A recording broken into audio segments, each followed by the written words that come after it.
نحمده ونصلي على رسوله الكريم أما بعد فأعوذ بالله من الشيطان الرجيم بسم الله الرحمن الرحيم إنما يؤمن بآياتنا الذين إذا ذكروا بها خروا سجدا وسبحوا بحمد ربهم وهم لا يستكبرون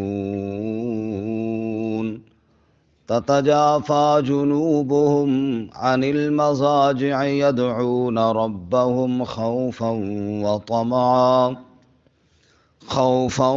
وطمعا ومما رزقناهم ينفقون فلا تعلم نفس ما أخفي لهم من قرة أعين جزاء بما كانوا يعملون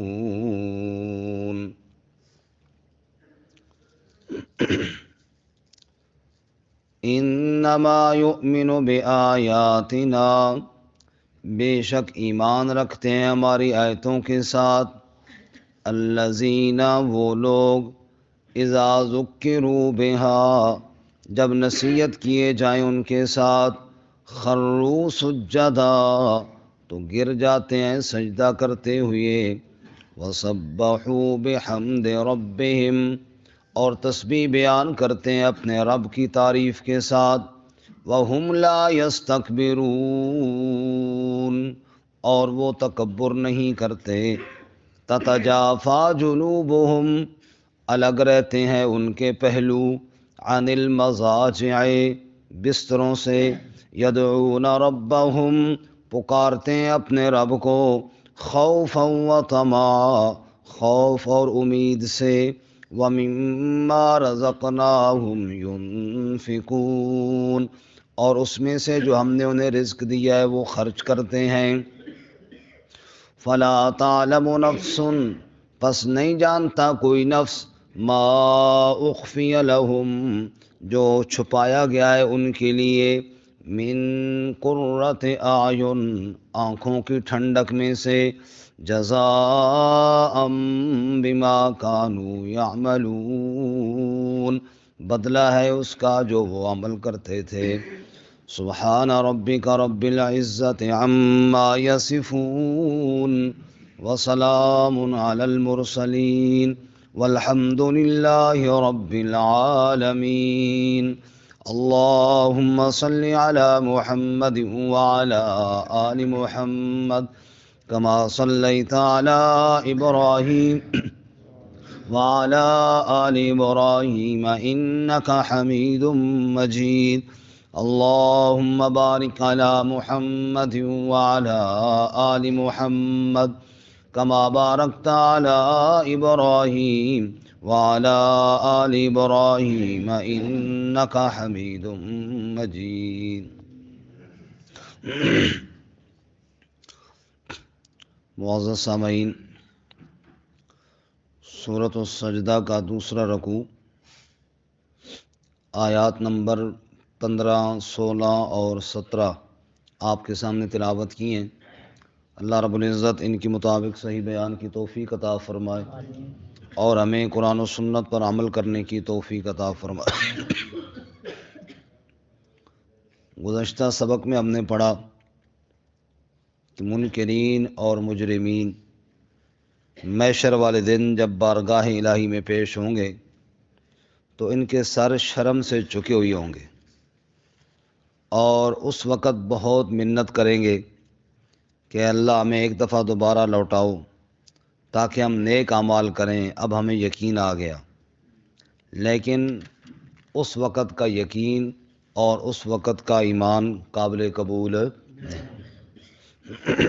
رب العالمین فرمائیں گے میری آیات کو تم نے بھلا دیا تھا تو سو آج میری رحمت نے تمہیں بھلا دیا ہے۔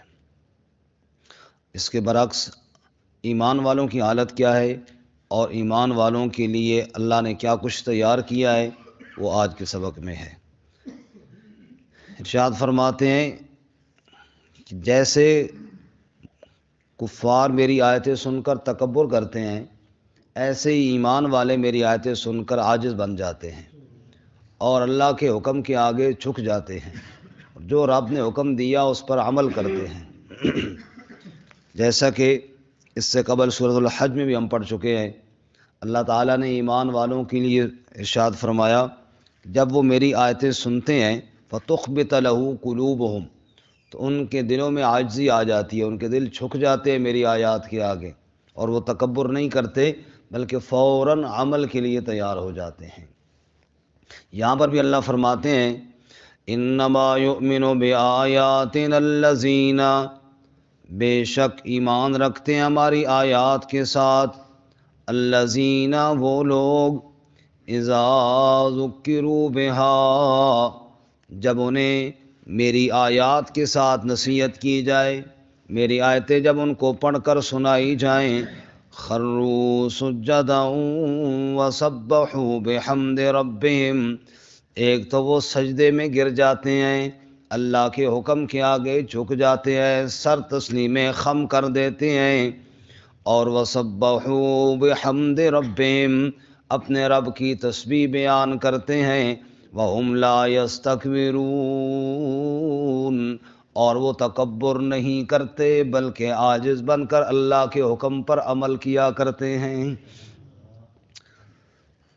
اس آیت میں گزر گیا کہ میرے بندے تسبیح بیان کرتے ہیں، لیکن ایک آدھ بندے نے سبحان اللہ کہا اور کسی بندے نے تسبیح نہیں کی۔ دھکا سٹارٹ نہیں ہونا چاہیے، بندہ خود بھی تو غور کرے نا کہ بات ہی یہی ہو رہی ہے کہ میرے بندے جب میری آیتیں سنتے ہیں تو کیا کرتے ہیں؟ سبحوا بحمد رب، رب کی تسبیح، رب کی تحمید بیان کرتے ہیں۔ تو خود بندے کو کہنا چاہیے بے ساختہ کہ سبحان اللہ، یا اللہ تو شریکوں سے پاک ہے۔ اللہ کے بندوں کی صفت ہی یہی ہے، جب اللہ کی آیات سنتے ہیں تو اللہ تعالیٰ کی پاکی اور اللہ کی تسبیح کو بیان کرتے ہیں۔ سب کہو سبحان اللہ۔ فرمایا وَهُمْ لَا يَسْتَكْبِرُونَ، تکبر نہیں کرتے، ان کے دل میں غرور نہیں ہوتا، بڑائی نہیں ہوتی، بلکہ اللہ کی آیات سن کر عاجزی آ جاتی ہے، انکساری آ جاتی ہے، کیونکہ تکبر کرنے والے کو تو اللہ کی آیتوں کا علم حاصل ہی نہیں ہوتا۔ خود اللہ نے قرآن میں فرمایا سَأَصْرِفُ عَنْ آیَاتِیَ الَّذِینَ يَتَکَبَّرُونَ فِی الْأَرْضِ بِغَیرِ الْحَقِّ، جو میری آیتوں سے تکبر کرتے ہیں ہم اپنی آیتوں کو ان سے دور کر لیتے ہیں۔ کیا ضرورت ہے اللہ تعالیٰ کو، کیا ضرورت ہے اللہ تعالیٰ کے کلام کو؟ جو غرور کرنے والا ہے، جو نخرے تکبر کرنے والا ہے، اللہ فرماتے ہیں ہم اپنی آیتوں کو ایسے ظالم سے دور کر لیتے ہیں۔ فرمایا وَهُمْ لَا يَسْتَكْبِرُونَ، میرے بندے تکبر نہیں کیا کرتے بلکہ وہ تو راتوں کو اٹھ اٹھ کر میرے سامنے سجدہ ریز ہوتے ہیں۔ تَتَجَافَى جُنُوبُهُمْ عَنِ الْمَضَاجِعِ، رات کے وقت ان کے پہلو بستروں سے دور رہتے ہیں، رات کے وقت بستر پر انہیں اتنا چین نہیں آتا جتنا میرے سامنے سجدہ ریز ہونے میں ان کو چین آتا ہے۔ شیخ سعدی رحمۃ اللہ علیہ فرماتے ہیں رات کا وقت تھا، سفر سے ہم آ رہے تھے، رات آدھی گزر گئی، لوگ سارے تھک گئے اور بسترے رکھ دیے اور آرام کے لیے سو گئے۔ جنگل تھا، جنگل میں جو ہی لیٹے ہر طرف سے آوازیں آ رہی تھیں، کچھ پرندوں کی آوازیں، کیڑوں مکوڑوں کی آوازیں، جنگل کے درندوں اور جانوروں کی آوازیں۔ میرے ضمیر نے مجھے ملامت کیا، جب چڑیاں بھی اس کو یاد کر رہی ہیں، جب کیڑے بھی اس کو یاد کر رہے ہیں، جب درندے بھی اس سے غافل نہیں ہیں، اے انسان تو کیوں عشاء کی نماز پڑھے بغیر سو رہا ہے؟ تو کیوں غفلت کے اندر پڑ چکا ہے؟ ساری کائنات کا ذرہ ذرہ جب اس کو یاد کر رہا ہے، وَإِن مِّن شَيْءٍ إِلَّا يُسَبِّحُ بِحَمْدِهِ وَلَٰكِن لَّا تَفْقَهُونَ تَسْبِيحَهُمْ، ہر چیز کائنات کی اللہ کی تسبیح بیان کرتی ہے، تمہیں سمجھ کوئی نہیں ہے، تم سمجھ نہیں سکتے ہو۔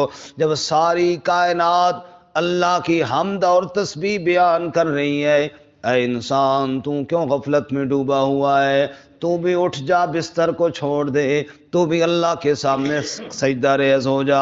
اللہ فرماتے تتجافا جنوبہم عن المضاجع، میرے بندے پھر بستر کو چھوڑ کر میرے سامنے سجدہ ریز ہو جایا کرتے ہیں۔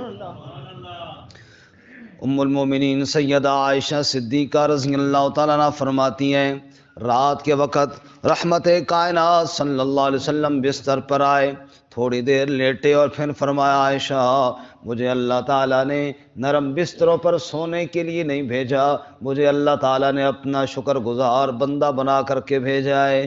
پھر آپ صلی اللہ علیہ وسلم نے وضو فرمایا اور مصلی پر جا کر کھڑے ہو گئے اور روتے رہے، بار بار یہ پڑھتے رہے ان تعذبہم فإنہم عبادک وَإِن تَغْفِرْ لَهُمْ فَإِنَّكَ أَنْتَ الْعَزِيزُ الْحَكِيمُ، اے اللہ اگر تو انہیں عذاب دے تو یہ تیرے بندے ہیں، بھلا تجھ سے کون پوچھ سکتا ہے، اور اگر تو ان کو معاف کر دے تو پھر بھی بڑا غالب اور بڑی حکمتوں والا ہے۔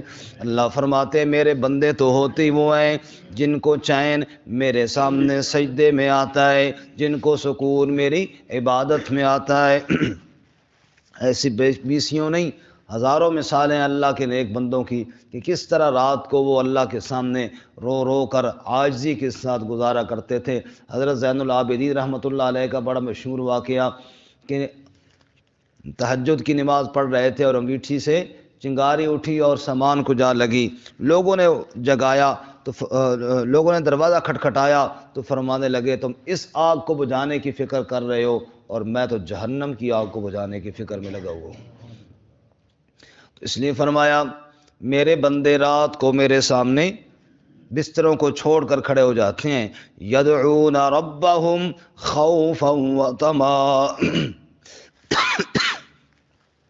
یدعون ربہم پھر پکارتے ہیں اپنے رب کو خوفا وطمعا، خوف سے اور امید سے۔ سورۃ الذاریات میں اللہ فرماتے ہیں راتوں کو میرے بندے عبادت کرتے ہیں وبالاسحار ہم یستغفرون، سحری کے وقت استغفار کرتے ہیں۔ یہ نہیں کہتے کہ ہم نے بڑا کمال کر لیا جی پوری رات عبادت میں گزار لی، نہیں، اپنی عبادت پر ناز نخرہ نہیں کرتے بلکہ اللہ کے سامنے مزید عاجزی اور استغفار کرتے ہیں اور اللہ تعالیٰ کو پکارتے ہیں۔ اور پکار کے اندر دو چیزیں ہونی چاہیے، خوف بھی اور امید بھی، خوف و طمع، خوف اور امید دونوں چیزیں اللہ کی پکار میں ہوں تب جناب وہ پکار کے اندر دھیان ہوتا ہے۔ وَمِمَّا رَزَقْنَاهُمْ يُنْفِقُونَ، اور جو رب نے ان کو دیا ہے اللہ کے نام پر خرچ بھی کرتے ہیں، اللہ کے نام پر خرچ بھی کرتے ہیں۔ مومن بخیل نہیں ہوتا، کنجوس نہیں ہوتا، بلکہ مومن اللہ کی راہ میں دینے والا سخی ہوتا ہے۔ رسول اللہ صلی اللہ علیہ وسلم نے ارشاد فرمایا کثرت والے مال جمع کرنے والے ہلاک ہو گئے سوائے ان کے جو اللہ کے نام پر یوں اور یوں یعنی ہر وقت ادھر ادھر جہاں ضرورت پڑتی ہے وہ دیتے رہتے ہیں، اس کے علاوہ مال والے برباد ہو گئے۔ قرآن بھی کہتا ہے جو لوگ مال و دولت جمع کرتے ہیں وہ خوش نہ ہوں کہ ہم بڑا اچھا کام کر رہے ہیں، سَيُطَوَّقُونَ مَا بَخِلُوا بِهِ يَوْمَ الْقِيَامَةِ، یہ بخل ان قریب ان کے گلے کا طوق بننے والا ہے، یہ مال ان کے گلے کا طوق بن جائے گا۔ اور وَالَّذِينَ يَكْنِزُونَ الذَّهَبَ وَالْفِضَّةَ وَلَا يُنْفِقُونَهَا فِي سَبِيلِ اللَّهِ، جو سونا چاندی اکٹھا کرتے رہتے ہیں اللہ کی راہ میں خرچ نہیں کرتے، فَبَشِّرْهُم بِعَذَابٍ أَلِيمٍ، انہیں دردناک عذاب کی خبر سناؤ، یوم یحمى علیہا فی نار جہنم، ان کے مال کو جہنم میں تپایا جائے گا، فتقوی بہا جباہہم وجنوبہم وظہورہم، پھر ان کے جبینوں کو، ان کے پہلوؤں کو اور ان کی پیٹھوں کو داغا جائے گا اور کہا جائے گا ھذا ما کنزتم لانفسکم، یہ وہی تو ہے جو تم اپنے فائدے کے لیے دنیا میں اکٹھا کرتے رہتے تھے، فذوقوا ما کنتم تکنزون، چکھو وہ مزہ جو تم دنیا میں کیا کرتے تھے۔ اللہ تعالی ہم سب کو جہنم کے عذاب سے بچائے۔ تو وَمِمَّا رَزَقْنَاهُمْ يُنْفِقُونَ، اللہ کے بندے تکبر نہیں کرتے، عاجزی انکساری کے ساتھ رب کے سامنے سجدہ ریز ہوتے ہیں، جو رب نے دیا ہے اللہ کے نام پر خرچ بھی کیا کرتے ہیں۔ پھر نتیجہ کیا ہوگا، اللہ تعالیٰ بدلہ کیا دے گا؟ آگے فرماتے ہیں فلا تعلم نفس ما اخفی لهم من قرۃ اعین، بس کوئی نفس نہیں جانتا، کسی کو کوئی پتہ نہیں ہے کہ رب نے ان کے لیے آنکھوں کی ٹھنڈک کیا کچھ تیار کر رکھی ہے۔ فرمایا تمہاری سوچ سے بھی باہر ہے، کوئی بندہ جانتا ہی نہیں دنیا میں کہ جنت کے اندر کیا کچھ ہوگا۔ ہم جنت میں نا پھلوں کا ذکر پڑھتے ہیں نا کہ جنت کے اندر جناب پھل ہوں گے، تو ہمارے ذہن میں کیا آتا ہے؟ یہ دنیا کے جو پھل ہم نے دیکھے ہوئے، کیونکہ ہمارا ذہن محدود ہے، علم اتنا ہی ہے، یہاں تک ہی ذہن جاتا ہے۔ جنت کے دودھ کا ذکر ہوتا ہے تو ہمارے ذہن اسی طرف چلا جاتا ہے جو یہاں سے دودھ ملتا ہے ہمیں، جس کو جناب دیکھ کر خوش ہو جاتے ہیں کہ ماشاءاللہ، منت کر رہے ہوتے ہیں کہ پانی بے شک ڈالو اور کچھ نہ ڈالو اس کے اندر۔ ہمارا ذہن اس دودھ کی طرف جاتا ہے کہ ہمیں ملتا جو یہی دودھ ہے۔ تو کل پرسوں میں پڑھ رہا تھا فیس بک پہ، ایک بندے نے لکھا، اس نے کہا کہ جو خالص دودھ دیتے ہیں ان کو جانور کہتے ہیں، ان کو کیا کہتے ہیں؟ جانور، اور جو ملاوٹ والا دیتے ہیں اس کو اشرف المخلوقات کہتے ہیں۔ سمجھ آئی؟ جو خالص دیتے ہیں اس کو ہم کیا کہتے ہیں؟ جانور ہیں، اور جو ملاوٹ والا دودھ دیتے ہیں اس کو ہم کہتے ہیں اشرف المخلوقات ہے۔ اب سمجھ نہیں آتی اشرف المخلوقات کس کو کہنا چاہیے؟ سمجھ آئی؟ تو بہرحال ہم دنیا میں جب جنت کے دودھ کا ذکر سنتے ہیں تو اس دودھ کی طرف دھیان جاتا ہے، جنت کے پھلوں کی طرف جب ذکر سنتے ہیں تو ان پھلوں کی طرف دھیان جاتا ہے، کیونکہ ہمارا علم اتنا ہی ہے۔ اللہ فرماتے ہیں فلا تعلم نفس ما اخفی لهم، تمہیں نہیں پتا کہ تمہارا رب نے کیا کچھ تیار کیا ہوا ہے۔ سبحان اللہ۔ جزاء بما كانوا يعملون، یہ بدلہ ہے جو وہ عمل کرتے تھے۔ دنیا میں اگر میری رضا کے لیے عمل کیا کرتے تھے تو آج بدلہ بھی میں اپنی شان کے مطابق عطا کروں گا۔ اللہ تعالیٰ عمل کی توفیق عطا فرمائے۔ وآخر دعوانا